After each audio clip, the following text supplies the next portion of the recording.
Section 1. Hi, good afternoon. Hi, welcome to the Carlton Hotel. How can I help you?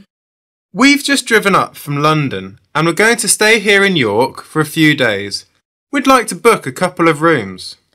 OK, sir. So for how many nights is that? We'll be leaving on Monday morning, so let me see, that's 3 nights?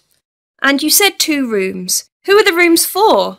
I'm here with my wife and 2 kids. They are 9 and 11. Sorry, 9 and 12. The eldest has just had his birthday. So we'd like 1 twin room for the kids and another double for my wife and I. OK, well, we've got 2 rooms available, both en suite. Great. How much are they per night? Let me see. The twin room is £40 per night and the double room is £50 per night. OK, that sounds reasonable. So what is the total for 3 nights for both rooms? Let me check. That will be a total of £270. And that includes everything? Yes, that price includes tax. OK. Can I pay by credit card? Yes, sure. You'll need to pay for the first night now, and you can pay for the other nights when you leave. Or you can pay for all 3 nights now. I think I'll just pay for everything now, as we'll definitely be here till Monday. OK, that's fine. I'll just need to take some details from you to confirm the booking. Can you give me your full name? Yes, it's Michael Fernsby. That's Fernsby. And what's your date of birth, please? The 15th of October, 1968.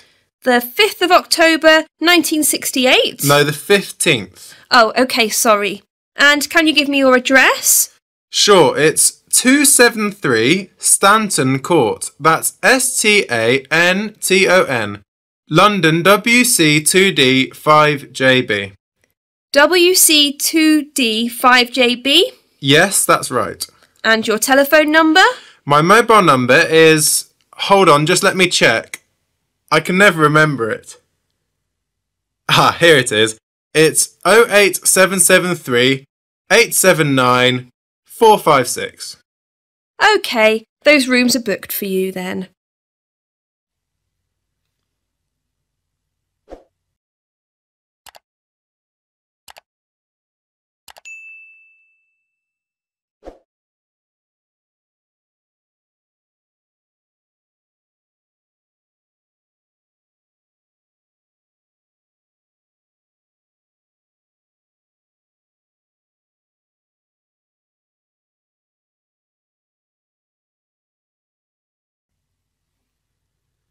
OK.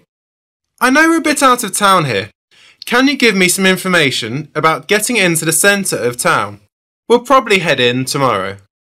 Well, you could drive in, but the parking is not great in town. It's difficult to get a space and is quite expensive if you're staying there all day. Yes, we're thinking of going to look around some of the shops and to look at the wall around the city. So we'll probably be there most of the day.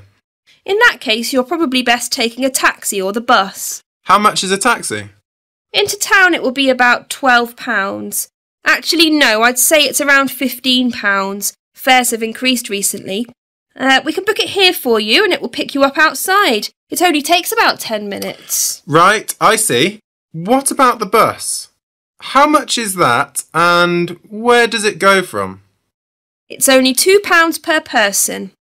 It's not far from here. You go out of here, turn right onto Oak Tree Avenue, and it's about a 5-minute walk down the road. You can't miss it. The bus ride is about 15 minutes. Oh, OK. Maybe we could do that. Or you could walk, actually, if you like walking. Part of the way you can walk through the nice park, which is fairly popular with visitors to York. It's about 30 minutes, but it's quite pleasant. Right, well, there's a few options there. We'll have a think about it. I'll go and get my wife and kids. They're just waiting in the car. OK, no problem. Thanks for booking with us. That is the end of Section 1. You now have half a minute to check your answers.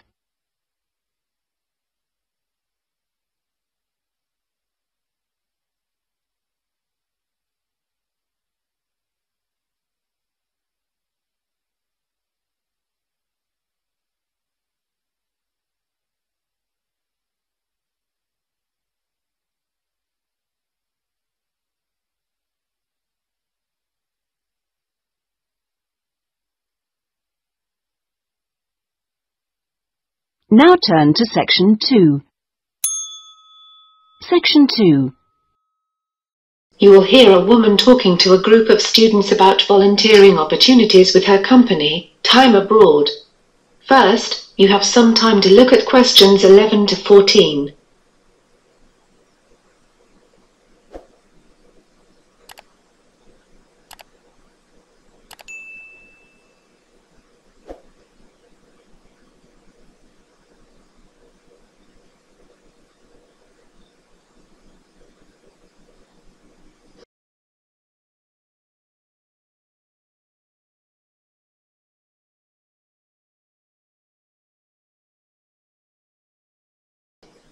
Now listen to questions 11 to 14.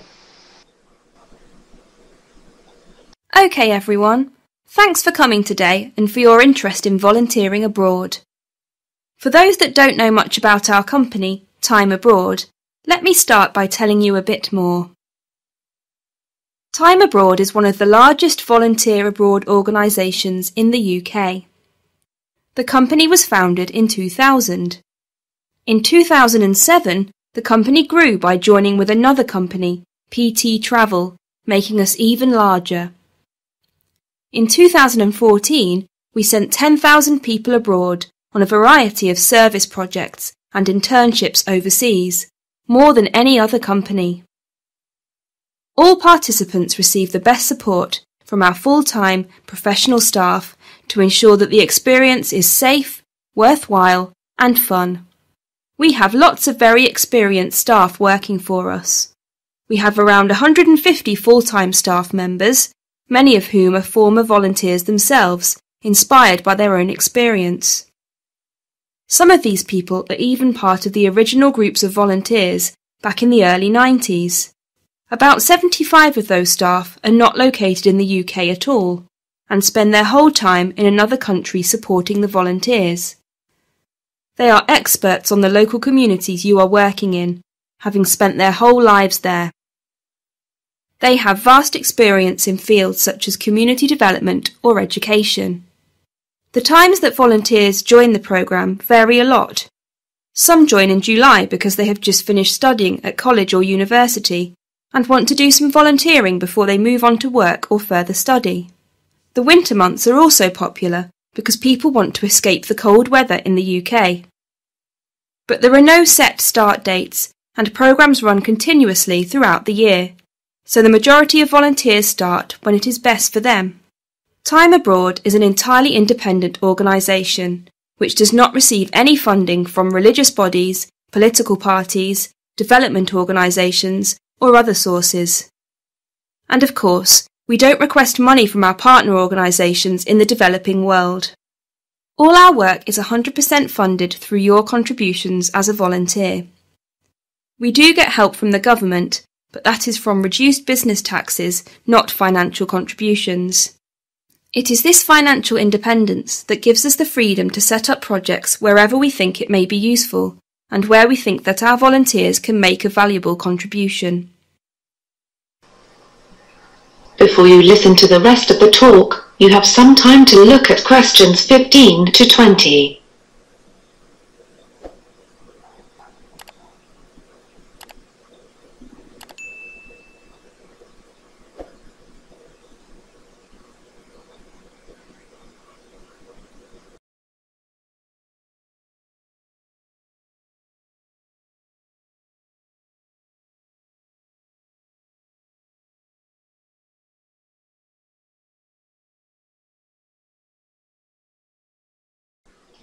Now listen to questions 15 to 20. Now I'm going to tell you about some of the more popular opportunities in a bit more detail.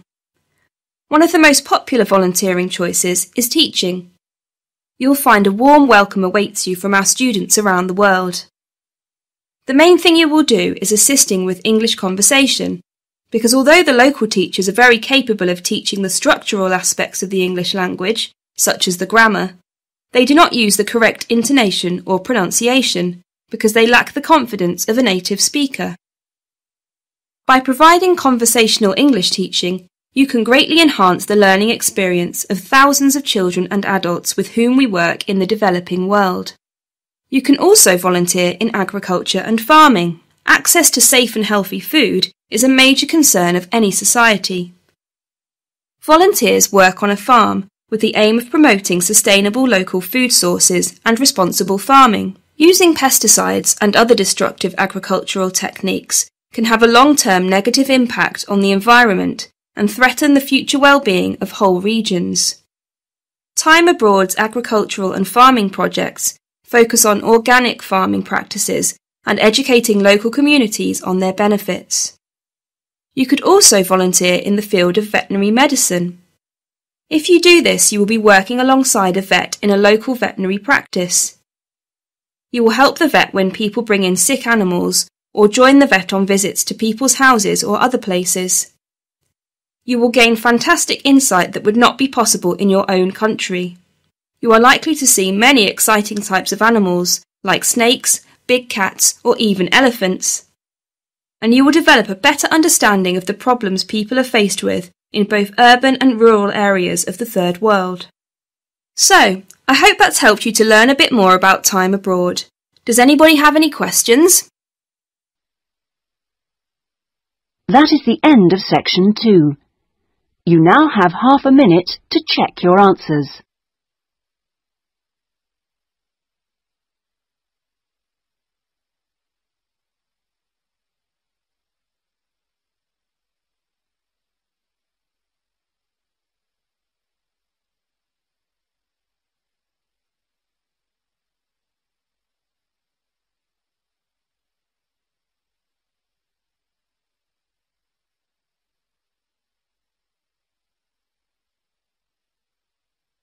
Now turn to section 3. You will hear a woman inquiring about a media studies program. First, you have some time to look at questions 21 to 25.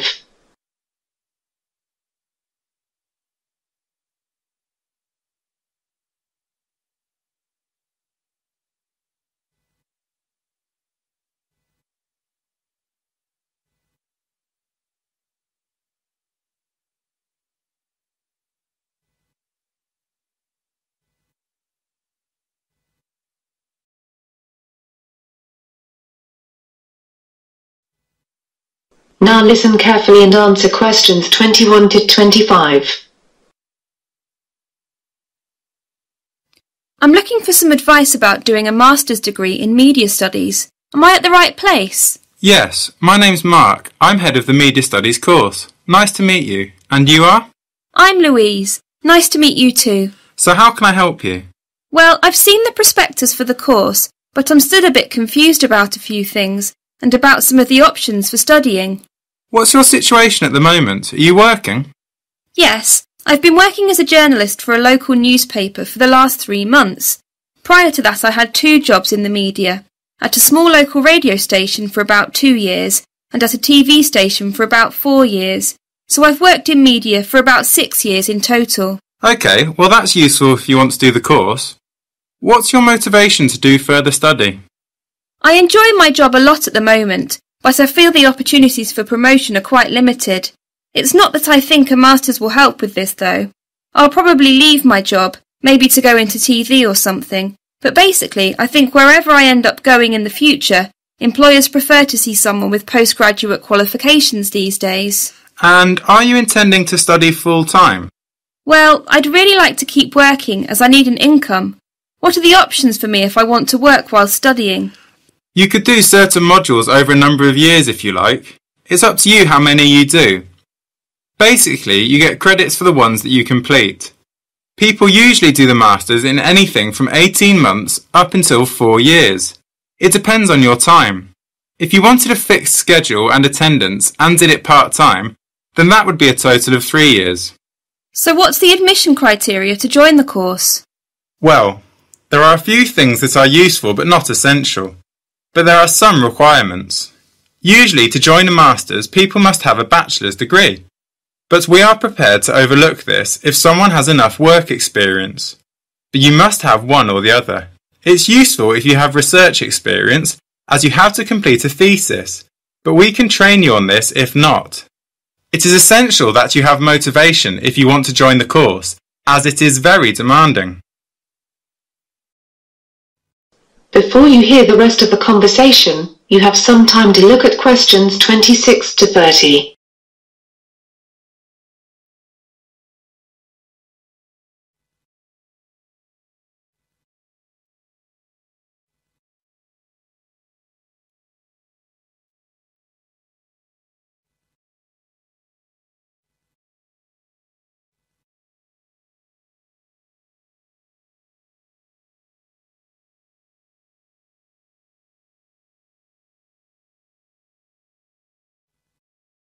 Now listen carefully and answer questions 26 to 30. What about the costs for the course? The fees for a year if you are studying part-time are £2,250. No, sorry, they've gone up this year, £2,400. Of course, you are paying for all other living costs. Is there any kind of bursary or scholarship available to help with the fees? Yes, there are things available, but you have to meet the criteria to get funding. Often, though, the university will actually contact you about funding. Universities have a certain budget available to provide funds, so they will look for the best students and offer them something if they think they will be suitable. You would have to have a firm offer in place to join the course, though, before you'd be considered for any funding. Where can I go to find out more about it? The best place to look for information about funding is on our university website. All the details about whether you're eligible, what help is on offer, and how to apply will be there. If you can't find the information you're looking for, you can always come and speak to us again, and there will be a number you can ring. OK, thanks for that. And is it easy to get hold of you if I need to speak to you further? Yes, I'm here most days, but you can always phone the office first to check. It's best to book an appointment in case I'm not around. That is the end of section 3. You now have half a minute to check your answers.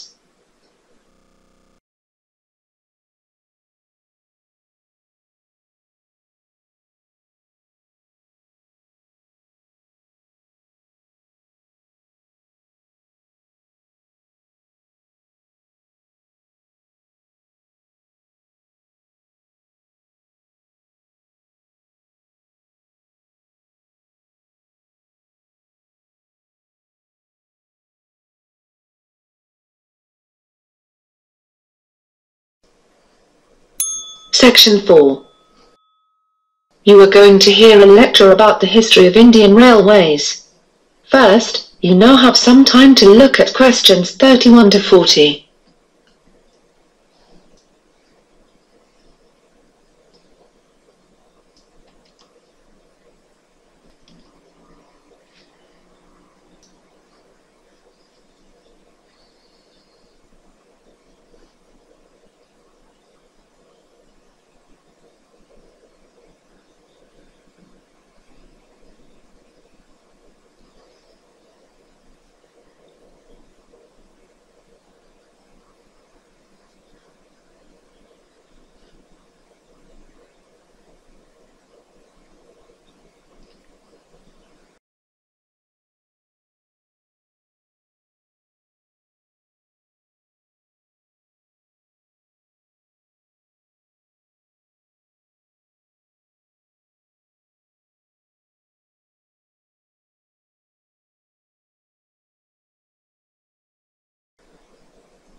Now listen carefully and answer questions 31 to 40.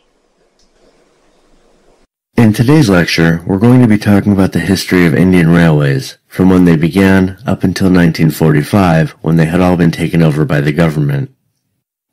Indian Railways is an Indian state-owned enterprise, owned and operated by the Government of India through the Ministry of Railways. It is one of the world's largest railway networks, comprising 115,000 kilometers of track, over a route of 65,000 kilometers, and there are 7,500 stations. It transports over 25 million passengers daily, which is over 9 billion on an annual basis.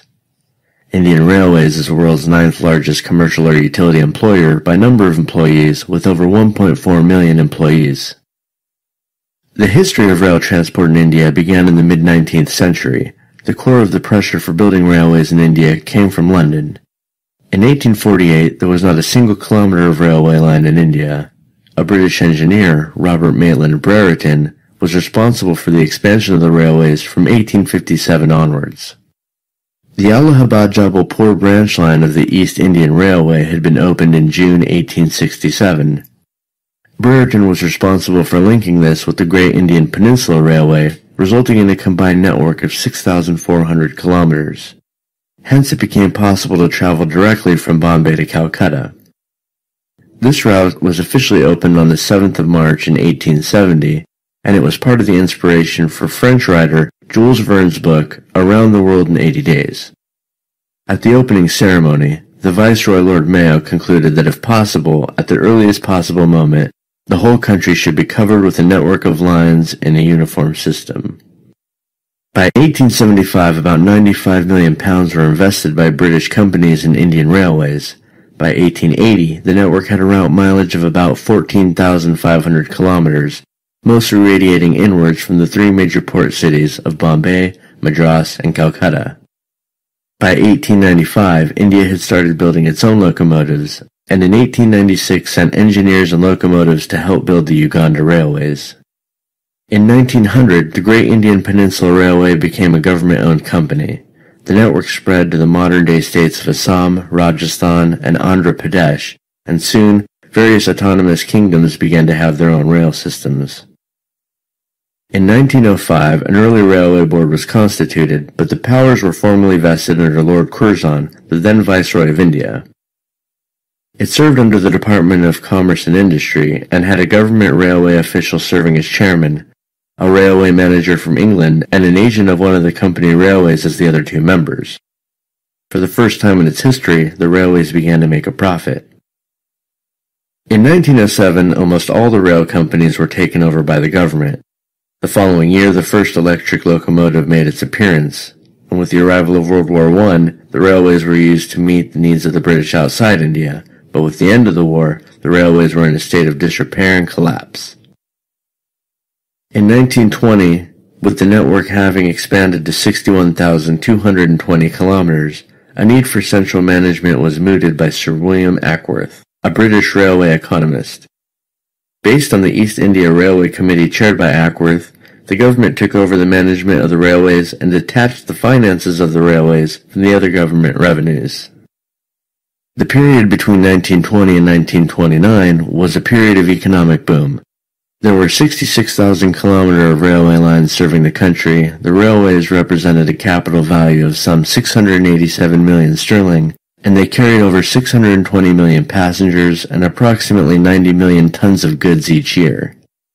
Following the Great Depression, the railways suffered economically for the next 8 years, and the Second World War severely crippled the railways. Starting in 1939, about 40% of the rolling stock, including locomotives and coaches, was taken to the Middle East. The railway workshops were converted to ammunition workshops, and many railway tracks were dismantled to help the Allies in the war. By 1946, all rail systems had been taken over by the government. That is the end of section 4. You now have half a minute to check your answers.